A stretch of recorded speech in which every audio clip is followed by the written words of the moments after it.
Hi, I'm Liberty, and I'll be playing as a social work role today. And I'm Casper, and I'll be the client. All right, Casper, how have you been doing? It's been a while since I've seen you.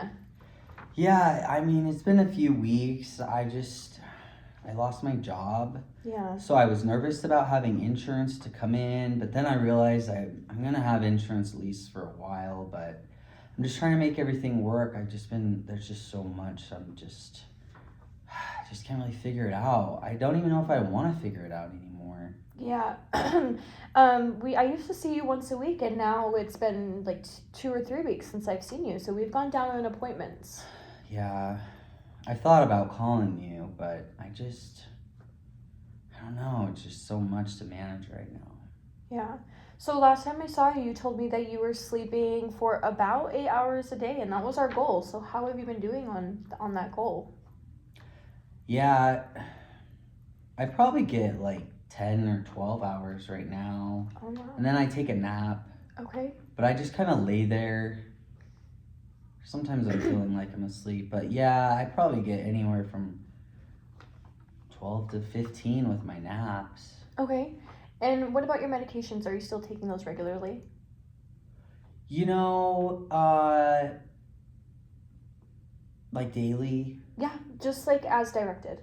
As directed. No, I didn't want them to, I added some things just because they were helping me feel a little better, and I didn't want to, get weird side effects. I see. So I just kind of, I'll take them on the weekends, Okay. but then I just feel better, during the week if I just kind of don't.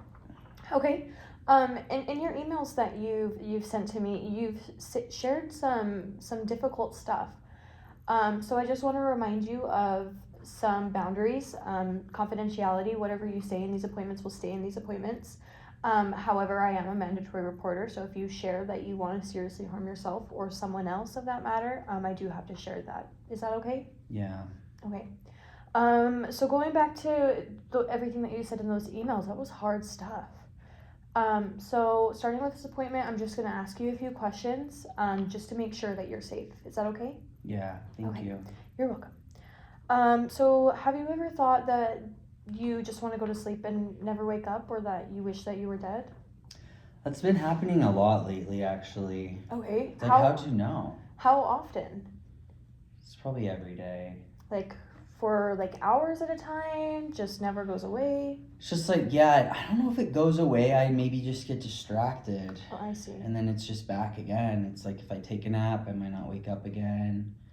But also, if I go to sleep, since I'm probably not going to wake up, I try to make sure that I have everything figured out for that first, Yeah. So. Well, thank you for sharing that with me. I know it's not easy. Have you had any non-specific thoughts, just that you want to be dead? Yeah, I think that it just might be easier for everyone else if I'm just, I know jobs need people to work at them, but it doesn't seem like I'm qualified anymore, Yeah. Well, we can look at some resources for that as well today, if that's okay with you. To find a job. Mm-hmm. Thank you. Yeah, be very beneficial. It might help. Have you ever just had intent to do it, but no plan? To just not wake up? Yeah. Yeah. Well, sometimes too when I'm driving, I just constantly am imagining the cars flying off the road. Okay. And then I'm like, maybe I should stop driving because I don't want to hurt anybody. Yeah. But I did get really mad before I quit my job, and I thought about hurting him, but then I was like, no, that makes me just a really bad person. I probably just shouldn't wake up, and then I won't hurt anyone. I see. Yeah. Thank you for sharing that. Have you ever thought of a specific plan, or do you have a plan now? Nothing specific. Okay. I would probably end up making one soon, though, if these thoughts just keep happening, Okay. It doesn't make sense why I wouldn't. So what about a plan with intent to act on those? I haven't yet. Okay. Yeah. Thank you for sharing that with me. So we briefly touched on how you're having your thoughts all day. Is that all day, every day? And how long has it been going on? Is it just since you lost your job?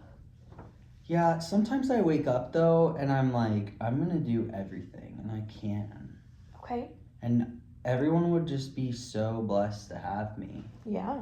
And so it's like, what is everyone doing without me? Their Yeah. jobs and their life. Mm-hmm. And I run 10 miles and I go to the gym after and I apply for all these jobs and I call around and then like no one responds. So it's like, Yeah. gosh, I see. you know? So do you feel like you have control over these thoughts, or are they uncontrollable? I try to control them, but they're just not going away. I see. I write stuff on my mirror. It says like, you're amazing. Mm-hmm. Everyone loves you. Like, just be happy, you know? I see. It's just, those thoughts just seem to be louder. So based on what you said, it seems like you might have some motivators. Like you said that people love having you around. Do you think that you have those motivators or protective factors? No, I just think they're like that fake it till you make it. Okay, So it's just not working. I see. What sort of reasons did you have for thinking that you wanted to harm yourself or kill yourself? It's just like, no one's hiring me. Yeah. And like, nobody really wants to be around me if I'm not buying them things and working. Yeah. You know? That's a really tough thing to deal with. Have you in the past or ever had a suicide attempt? Yeah, I think it was probably like 6 or 7 years ago. I just took all my medications and all my friends' medications. Okay. Was that the only time? Yeah. Okay. So what was the outcome of that attempt? Did you take all of those medications? Yeah. And were you hospitalized? No, I just woke up a few days later and I had already given away all my stuff and I was like hiding in my car in the mountains. Okay. And so I woke up and I was like, whoa. And then I realized like it didn't work. Like I'm kind of invincible. Okay. So I stopped trying. So I was like, that's a miracle. Like I am a miracle. Yeah. So then I was like kind of excited that like I could actually do anything. But then I don't know. It's like I clearly can't do anything anymore. There's no point. And what about self-harm? Have you ever harmed yourself with no intent of suicide? I mean, I eat sugar, smoke cigarettes, do drugs. Is that self-harm? It depends. It is, but it can also be a coping mechanism for many people. Like harm reduction. Mm-hmm. Yeah, I see it like harm reduction. It's like I know that stuff could kill me, but Yeah. like not too worried about it, you know? Yeah. It doesn't do anything for me. Like it's not like making me feel anything. Yeah. It just makes life comfortable, you know? Yeah. Well, Yeah. thank you for sharing this with me. And that will conclude our SSRS assessment. Thank you. So for the debriefing, let's do it. Okay, so debriefing, what I would do for my clients' next steps is I would create a plan to help them with jobs and to help them perfect their resume and find some resources that can help them be able to get that job back. Another thing that I would do is better medication management. We talked about that briefly in the beginning of how Casper has not been taking his medications recently, so that could have an effect or a toll on the mental health of my client. So we would just create a plan and potentially that could improve Casper's mental health.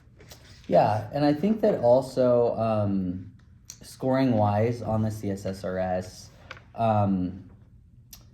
it would probably make sense to do like an intensive outpatient, you know, especially since there's no job right now. It'd be important probably to fill that time with something else, and to make sure that they're safe. It sounds like the client was sleeping a lot, more than usual, and just had no drive, and risky behaviors, right? And so, although there was no full plan of intent, I think like an outpatient, anywhere from a few hours today, and then move down to some like groups throughout the week.